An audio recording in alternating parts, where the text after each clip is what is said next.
नमस्कार, मैं दीपक शर्मा, मेरे यूट्यूब मंच पर आपका स्वागत है।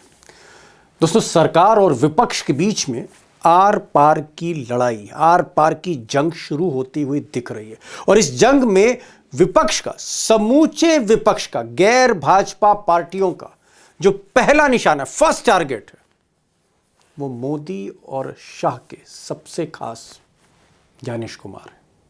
अब राहुल गांधी से लेकर ममता बनर्जी और अखिलेश यादव से लेकर स्टालिन तक ज्यादातर जितने भी विपक्ष के नेता हैं, सबका मानना है कि चुनाव आयोग ने बेईमानी की सारी हदें लांघ दी। इसलिए अब आयोग के मुखिया यानी ज्ञानेश कुमार को हटाने के अलावा और कोई रास्ता नहीं बचा है। और इसीलिए आने वाले विंटर सेशन, पार्लियामेंट का जो शीतकालीन सत्र शुरू हो रहा है 1-2 दिन में, इसी में कांग्रेस प्रस्ताव लाने जा रही है ज्ञानेश कुमार को हटाने के लिए।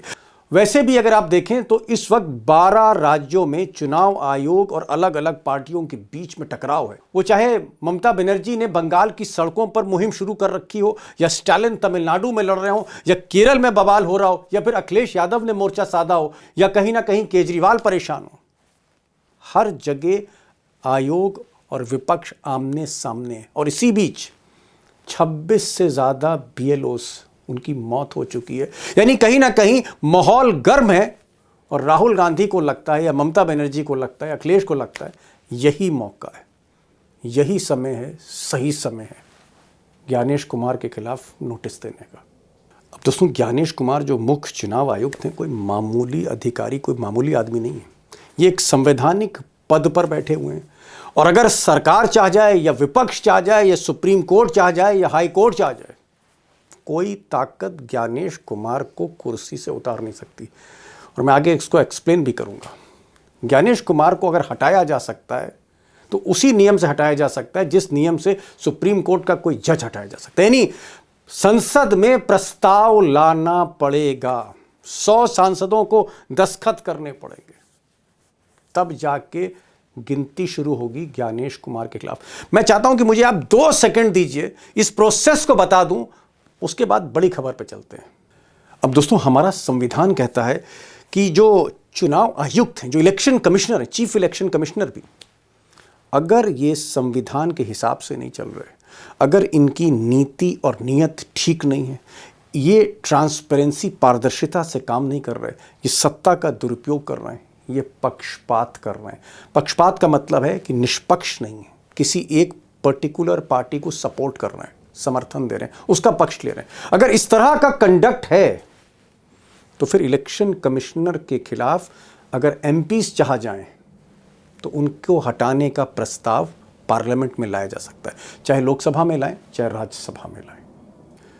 अब दोस्तों, ये जो प्रस्ताव है चुनाव आयुक्त को हटाने का, वो प्रस्ताव तभी पेश किया जा सकता है, वो नोटिस तभी दिया जा सकता है जब तक उस पर कम से कम लोकसभा में 100 सांसद, 100 MP जब तक नोटिस पर सिग्नेचर ना कर दें, या राज्यसभा में कम से कम 50 सांसद सिग्नेचर ना कर दें नोटिस पर। 50 सांसद राज्यसभा में, 100 सांसद लोकसभा में मिनिमम चाहिए, तब जाके ये प्रस्ताव लाया जा सकता है। अब अगर आप विपक्ष की संख्या देखें तो विपक्ष इस वक्त मजबूत है भाई। राहुल गांधी नेता विपक्ष हैं, उनके धड़े में, उनके गठबंधन में ही 234 सांसद। और अगर आप इसमें बाकी पार्टियां जोड़ लीजिए, आम आदमी पार्टी जोड़ लीजिए, दक्षिण भारत की कुछ पार्टियां जोड़ लीजिए जो इंडिया अलायंस में नहीं, तो ये गिनती ठीक ठाक हो जाती है।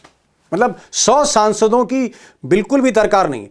150-200 सांसद राहुल गांधी के साथ हैं। और ये गिनती और भी बढ़ सकती है, क्योंकि मामला ज्ञानेश कुमार को लेकर है, मामला वोट चोरी को लेकर है, मामला हार जीत को लेकर है।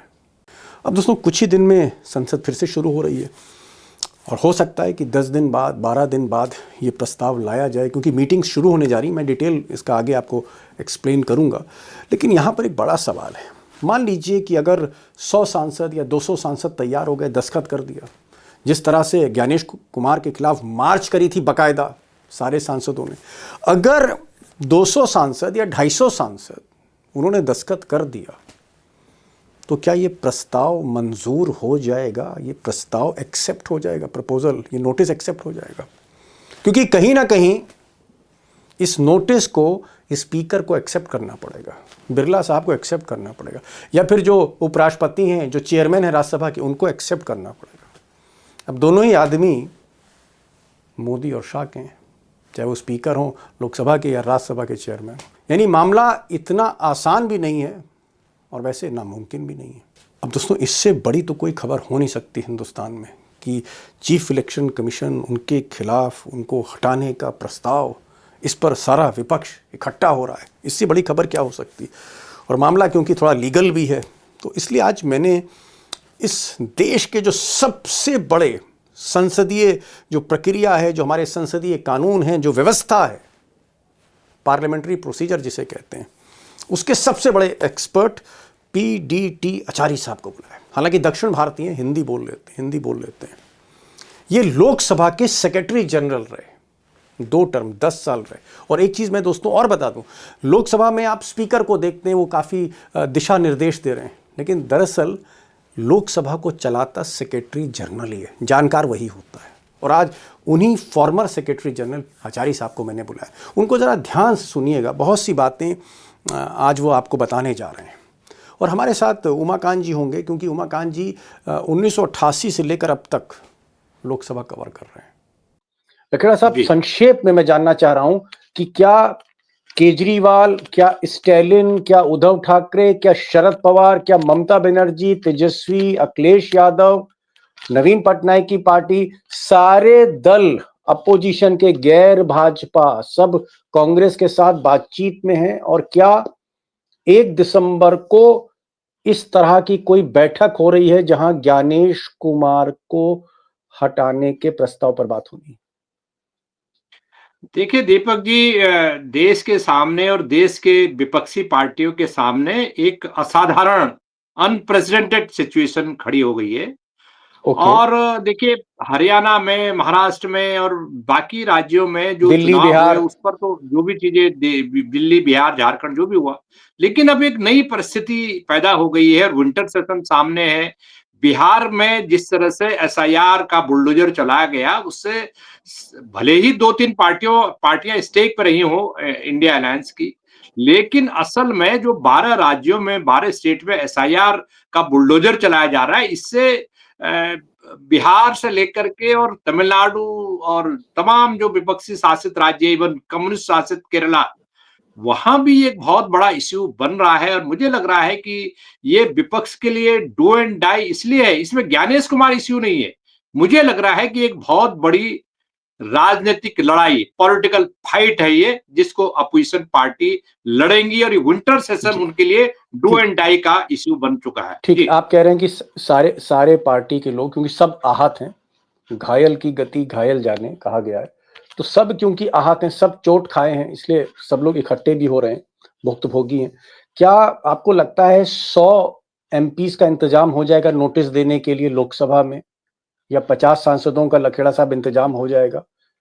100% कोई इश्यू ही नहीं है ना। कम से कम 250 सांसद हैं अपोजिशन पार्टीज के, अगर इंडिया अलायंस के सांसद के अलावा आम आदमी पार्टी के हैं 230 235 हैं। हाँ जी जी। हाँ, तो आप कह रहे हैं 100% वो संख्या है नोटिस देने वाली। ठीक है, पूरी संख्या हो जाएगी। और मुझे ये है कि भाई ये एंट्री का जो मुद्दा है, दो बातें लखेड़ा साहब ने सामने रख दी हैं दोस्तों के। नंबर 1, इन्होंने कहा सारी पार्टियां, सारी गैर बीजेपी पार्टियां तैयार हो गई हैं ज्ञानेश कुमार को हटाने के लिए। नंबर 2, इन्होंने कहा कि 100 सांसद चाहिए, उनके दस्तखत चाहिए लोकसभा में नोटिस देने के लिए। तो उन्होंने कहा कि ये 100 क्या, यहाँ 250 लोग इकट्ठे हैं हमारे पास। तो 100% नोटिस देने के लिए जो संख्या चाहिए वो है। अब मैं आचार्य साहब के पास आता हूं। आचार्य साहब, आप तो लोकसभा के सेक्रेटरी जनरल रहे, एक बार नहीं 2 बार रहे, आप तो पूरी प्रक्रिया को जानते हैं और आपको हिंदुस्तान का एक्सपर्ट माना जाता है। मैं सर आपसे जानना चाह रहा था कि क्या ये जो ज्ञानेश कुमार का कंडक्ट है, या ज्ञानेश कुमार जिस तरह से उन पर आरोप लग रहे हैं, कई आरोप लग रहे हैं और बीजेपी का पक्ष ले रहे हैं, निष्पक्षता नहीं दिख रही है इस तरह की, क्या एक नोटिस बनता है? क्या वो आधार है नोटिस लिखने का? बाद में मैं स्पीकर पे आऊंगा। देखिए, ये तो जो ओपोजिशन पार्टीज जो है, इनके परसेप्शन के बेसिस पर होता है ये। अगर वो सोचते हैं कि ये फेयर उनकी तरफ से फेयर नहीं है, और इन्होंने किसी कानून का उल्लंघन किया है तो वो दे सकते हैं, नोटिस दे सकते हैं, क्योंकि उसका बेसिस होना चाहिए। आर्टिकल 324 जो है हमारे कॉन्स्टिट्यूशन के, उसमें ये कहा गया है कि वो जो चीफ इलेक्शन कमिश्नर के खिलाफ जो इम्पीचमेंट का जो मोशन आएगा, वो उसका प्रोसीजर और उसका जो ग्राउंड है, उसका आधार जो है, वो जजेस के खिलाफ जो इम्पीचमेंट मोशन आएगा उसी तरह है। जी हाँ, समझ गया। जैसे सुप्रीम कोर्ट का जज या कोई भी जज हटाया जाता है, वैसे ही इलेक्शन कमिश्नर को भी हटाया जा सकता है। वो जो वर्ड यूज किया है उसमें आर्टिकल 324 क्लॉज 5 में कि like manner and like grounds, मतलब उसी तरह प्रोसीजर वही है और ग्राउंड भी वही है। ग्राउंड है मिसबिहेवियर और मिसकंडक्ट भी है। जी हाँ, ट्रांसपेरेंसी भी है सर, मिसबिहेवियर आप अगर न्यूट्रल नहीं है। हाँ, वो तो है, उसको इंटरप्रेट करने की बात है जो भी है जी। लेकिन उसमें तो क्या आप एक एक्सपर्ट के तौर पे सर मानते हैं ग्राउंड बनती है, जो भी आप देख रहे हैं, आपकी आंखें जो देख रही हैं? इसके बारे में मैं कुछ कहना नहीं चाहता इस वक्त, चलिए, क्योंकि मैं उसके मेरिट में नहीं जा रहा हूं, क्योंकि वो तो फिर जो कमेटी आएगी वो डिसाइड करेगी मेरिट है या नहीं। तो ठीक है, इट्स अ लीगल इशू, आप इस पे नहीं। जी हाँ, प्रोसीजर जो है मैं एक्सप्लेन कर रहा हूँ, वो है मिसबिहेवियर के जो उसके जो डायमेंशन है बहुत है। मिसबिहेवियर और इनकैपेसिटी तो अलग है, वो तो फिजिकल इनकैपेसिटी के बारे में है, वो तो अलग है, वो उसमें कोई रेलेवेंट नहीं है यहाँ पर। तो मिसबिहेवियर, अगर ये ऑपोजिशन मेंबर्स उसके लिए इनफ सफिशिएंट एविडेंस कलेक्ट करते हैं और मोशन देते हैं, तो नोटिस देते हैं मोशन का, तो स्पीकर के पास जाएगा, वो स्पीकर या चेयरमैन जो भी है, जहां वो देते हैं, या राज्यसभा जाए लोकसभा जाए। जी हाँ, वो तो दोनों में एक साथ भी जा सकते हैं एक ही दिन। तो उसमें वो देखेंगे कि इसका आधार क्या है, वो देखेंगे, और अगर किसी से कंसल्ट करना हो वो तो कंसल्ट करेंगे स्पीकर। उसके बाद वो निर्णय लेते हैं कि ये एडमिसिबल है या नहीं। ओके। तो इस कानून में एक प्रॉब्लम ये है कि स्पीकर को डिसाइड करना है कि इसको एडमिट करना है या नहीं। ओके, मतलब आप ये कह रहे हैं तो यही है सर, आप ये कह रहे हैं, मैं आसानी से दोस्तों को समझा दूं, आप ये कह रहे हैं कि भाई नोटिस तो दिया जा सकता है, लेकिन नोटिस को मंजूर करना, स्वीकार करना, एडमिट करना, ये फिर स्पीकर के ही हाथ में है, ये आप कहना चाह रहे हैं? यही है, बिल्कुल सर। ये तो स्पीकर तो मोदी जी का आदमी सर, तो स्पीकर भाई लकड़ा साहब ये तो बोलेंगे नहीं, ये तो जज साहब हैं। आप बताइए, स्पीकर तो मोदी का है भाई, बिरला साहब जो, तो मोदी के हैं, वो कैसे एडमिट कर लेंगे? ये कह रहे हैं कि नोटिस दिया जा सकता है ना, आप कह रहे हैं कि सारे सांसद की संख्या है, बट एक आचार्य साहब ने पेज फंसा दिया, ये कह रहे हैं कि भाई स्पीकर तय करेगा कि ये जो एप्लीकेशन है, ये जो कंप्लेंट है, ये ठीक है कि नहीं है, एडमिट करें कि ना करें। तो खेल फंसेगा नहीं लखेड़ा साहब?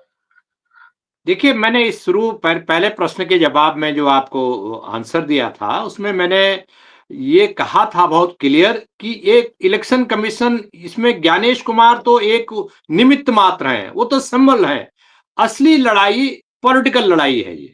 और ये जो अपोजिशन पार्टीज हैं, ये अपोजिशन पार्टीज कोई वहां धूप अगरबत्ती करने के लिए, पूजा पाठ के लिए नहीं लोकसभा में पहुंचे हैं। अगर उनकी जो पॉलिटिक्स है, उनका जो उनकी पार्टी का जो एजेंडा है, इलेक्शन डेमोक्रेसी जो है, जो इलेक्टोरल डेमोक्रेसी अगर खतरे में है, तो इसको कौन आएगा बचाने के लिए? पार्लियामेंटेरियन बचाने आएंगे।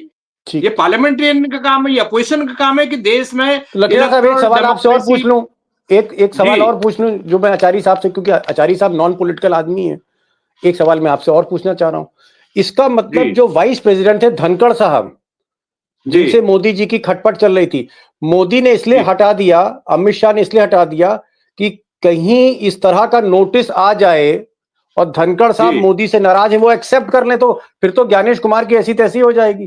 तो क्या धनखड़ साहब को इसलिए हटाया गया कि इस तरह के नोटिस देखिए अपोजिशन के एक्सेप्ट ना करो, ये कारण देखिए हो सकता है? उसमें स्पेसिफिक उस काल परिस्थिति के दूसरे वजह थी, उसकी इमीडिएट वजह दूसरी थी, क्योंकि सुप्रीम कोर्ट के एक जज साहब ऑलरेडी जिनके घरों में नोटों के बोरे मिले, नहीं वो नहीं, वाला मतलब इश्यू वो भी था। मामला तो लेकिन यहाँ इम्पीचमेंट का ही तो था साहब। यस यस यस, क्योंकि मैंने क्या ओके। कहा, वो भी देखिए, वो कम पॉलिटिकल था, ये बड़ा पॉलिटिकल है, क्योंकि हमारी जो चुनावी प्रणाली है, चुनावी पद्धति है, जो हमारे संविधान का एक बहुत बड़ा अंग है, हिस्सा है, वो पूरी चुनाव प्रक्रिया अगर बोगस वोटिंग से होगी, एक फ्रॉड होगा, लोग जो मॉडल कोड ऑफ कंडक्ट का वायलेशन जी। होगा व्यापक पैमाने पर, लोगों के वोट बढ़ाए जाएंगे, पक्षपात किया जाएगा, ये सारे आरोप इलेक्शन कमीशन के तीनों लोगों पर, खास तौर पर जो सीईसी है मिस्टर ज्ञानेश कुमार, उन पर ये लगे।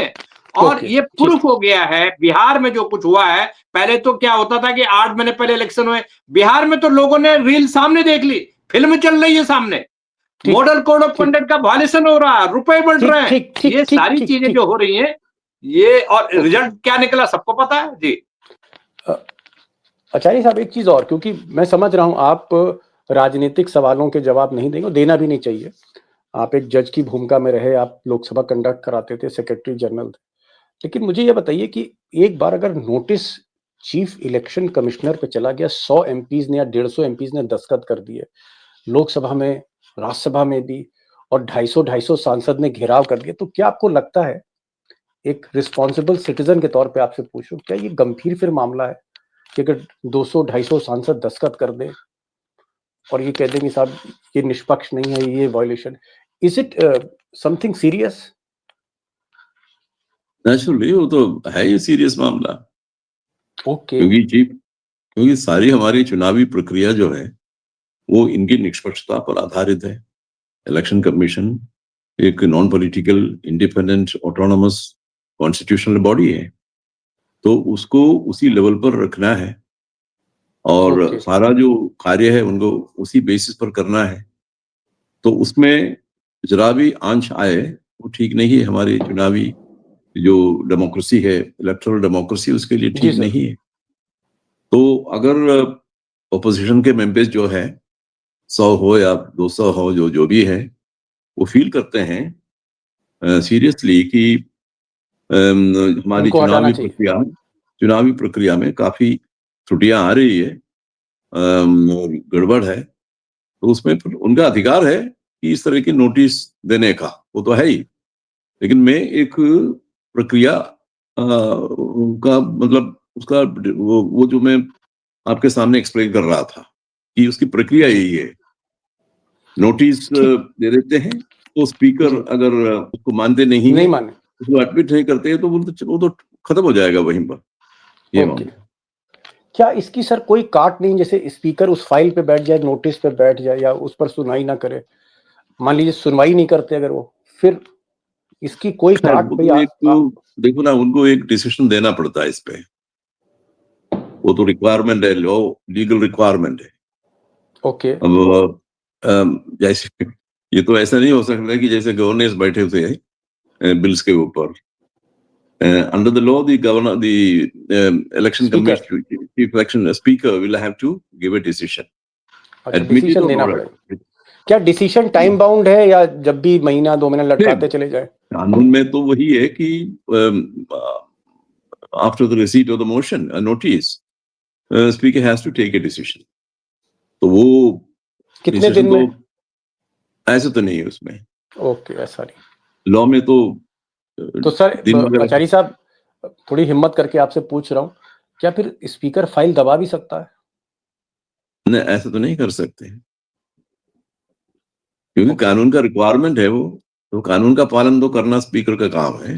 सर एक चीज ऑल और पूछना कॉन्स्टिट्यूशनल चाहूंगा, अथॉरिटीज। क्योंकि बहुत से हमारे दोस्त जो देख रहे हैं उनको ये नहीं, वो उनको लगता है स्पीकर ही जो है वो पार्लियामेंट चला रहा है, लोकसभा चला रहा है। लेकिन मैं दोस्तों को बताना चाहूंगा कि आचार्य साहब जैसे जो सेक्रेटरी जनरल होते हैं, दरअसल नियम कानून यही बताते हैं। स्पीकर का जो आप देख रहे हैं, स्पीकर बोलते हैं लेकिन लिख के यही पर्ची पकड़ाते हैं। मुझे ये बताइए, क्या आप 10 साल रहे, क्या आपके टाइम पे कोई इस तरह का इम्पीचमेंट आया, कोई मामला, कोई सुप्रीम कोर्ट का जज, हाई कोर्ट का जज, कोई मामला आया 10 साल में, या नहीं आया आपके सामने? तो मुझे याद नहीं है कोई, मतलब कोई आया, ऐसी कोई प्रस्ताव आया नहीं है हमारे पास। ओके, इसका मतलब अगर ये प्रस्ताव अब आ रहा है तो परिस्थितियां क्या विकट मानते हैं आप? Situation is not normal. परिस्थितियां तो बदल जाती है ना, परिस्थितियां बदल जाती है। हर 5 साल के बाद परिस्थितियां बदलती हैं, और ये हमने देखा है। तो परिस्थितियां तो बदल जाती है। सर एक चीज और पूछना चाहूंगा, ठीक ठीक, अगर मान लीजिए स्पीकर जो है वो भाई सरकार के ही से मिले हुए मोदी जी के ही आदमी है, क्या सुप्रीम कोर्ट नहीं जा सकता? अपोजिशन या ज्ञानेश कुमार अगर मिसकंडक्ट कर रहे हैं, या वो ट्रांसपेरेंट नहीं है, या वो न्यूट्रल नहीं है, निष्पक्ष नहीं, तो क्या सुप्रीम कोर्ट कोई राहत दे सकता है अगर स्पीकर ने सपोज के लिए फाइल दबा दी? नहीं, देखो ना, कॉन्स्टिट्यूशन में एक एक प्रोसीजर रखा हुआ है कॉन्स्टिट्यूशन में, तो उसके मुताबिक ही करना पड़ेगा, दूसरा कोई रास्ता है नहीं। जब कॉन्स्टिट्यूशन एक पर्टिकुलर प्रोसीजर प्रिस्क्राइब किया है, तो आपको फिर उसी के बेसिस पर ही जाना पड़ेगा। ओके, दूसरा कोई रास्ता तो है नहीं। अच्छा भाई लखेड़ा साहब ये कह रहे हैं, आचार्य साहब कह रहे हैं कि भाई अगर ज्ञानेश कुमार गलती कर रहे हैं, या निष्पक्ष नहीं है, ट्रांसपेरेंट नहीं है, पक्षपात कर रहे हैं किसी एक पार्टी के साथ, तो भाई मामला तो बनता है, लेकिन स्पीकर को तय करना पड़ेगा। और मेरा ये मानना है कि स्पीकर बिरला साहब जो दोबारा बने हैं स्पीकर, वो ऐसे तो बने नहीं, मोदी जी ने इसलिए उनको बनाया है कि उनको सरकार को प्रोटेक्ट करना है। और ये कह रहे हैं कि अगर स्पीकर ने फाइल दबा दी तो फिर कोई रास्ता नहीं है, ज्ञानेश कुमार को सुप्रीम कोर्ट के जरिए, धरना प्रदर्शन के जरिए, सड़कों पर आके नहीं हटाया जा सकता। उनको सिर्फ और सिर्फ इंपीचमेंट से ही हटाया जा सकता है, जिसकी चाबी स्पीकर के पास है, और स्पीकर की चाबी मोदी के पास है। तो फिर मामले का मतलब क्या है? क्या ये जो प्रोटेस्ट है एक तरह से सांकेतिक है, पूरे देश को बताना है कि देखिए ये आदमी गड़बड़ है? क्या एक मैसेज जाएगा, मैसेज जाएगा हाँ, ज्ञानेश कुमार के खिलाफ, बदनामी होगी, देश और बदनामी ही सजा है। पूरा जो सिस्टम है, और जो इलेक्शन कमीशन है, वो भी एक सर्वोच्च संवैधानिक संस्था है, जैसे सुप्रीम कोर्ट है, जैसे पार्लियामेंट है। ऐसे एक ऑटोनोमस संवैधानिक संस्था सुप्रीम चुनाव आयोग है। और ये रेयर मौके आते हैं भारत की हिस्ट्री में, बहुत रेयर मौके आए हैं जब इन तरह की सर्वोच्च पदों पर बैठे हुए लोगों के खिलाफ पार्लियामेंट से अविश्वास की आवाजें उठे, राजनीतिक पार्टियों से अविश्वास की आवाजें उठे।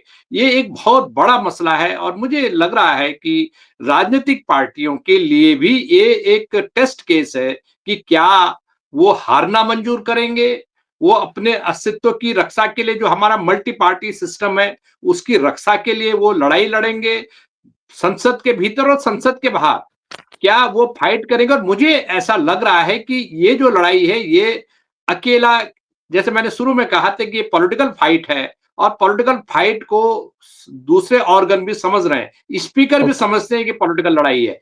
तो मुझे लग रहा है कि स्पीकर को अगर सदन को सुचारू ढंग से चलाना है, और सरकार के जो विधेयक हैं, सरकारी कामकाज निपटाना है, तो स्पीकर को बीच का रास्ता निकालना होगा, क्योंकि इस देश की जो संसद है उसको ज्ञानेश कुमार मॉर्टिगेज नहीं कर सकते हैं। ज्ञानेश कुमार आज हैं, 2 साल बाद चले जाएंगे, लेकिन ये देश और ये पार्लियामेंट हमेशा रहेगी, ऐसा मेरा मानना है।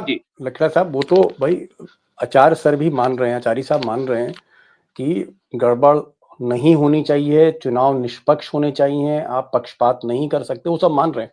लेकिन वो कह रहे हैं कि भाई चाबी स्पीकर के हाथ में, स्पीकर अगर मानेंगे तभी ये मामला आगे बढ़ सकता है, वरना नहीं बढ़ सकता है। एक चीज और मैं पूछना चाह रहा हूँ, चलिए भाई, आप एक चीज तो तय हो गई आचार्य साहब कि आपने जो कहा कि सुप्रीम कोर्ट जा नहीं सकते हैं, ज्ञानेश कुमार को कुर्सी से हटाना है तो ओम बिरला के पास जाना ही पड़ेगा, स्पीकर या चेयरमैन के पास जाना पड़ेगा राज्यसभा में। ठीक है सर, मान गए आपकी बात।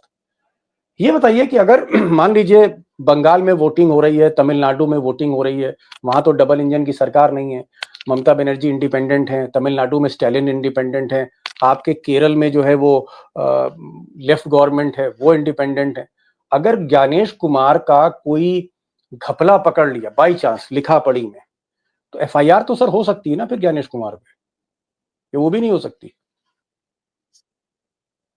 नहीं, देखो ना, जिस वो तो एफआईआर किसके खिलाफ होगा? तो जो पर्टिकुलर आदमी वहां पर जो है ग्राउंड पे जो कर रहा है उसी के खिलाफ ही होगा ना। ओके। गणेश कुमार के खिलाफ थोड़ी होगा एफआईआर। एफआईआर जो गलत काम करता है उसके खिलाफ ही होगा, मतलब नहीं, ग्राउंड जैसे पर जो काम कर रहा किसी मशीन का खेल पकड़ा गया, वहां पर है जो एफआईआर भी हुई, है। उसमें एविडेंस में आया कि साहब ऊपर से इंस्ट्रक्शन आ रहे हैं, तो क्या देखो ज्ञानेश ना, कुमार से पश्चिम बंगाल की पुलिस या तमिलनाडु की पुलिस पूछताछ कर सकती, कोई एफआईआर में उनका नाम ला ये सकती, या वो भी नहीं हो सकता, देखो एक्शन भी नहीं हो सकता?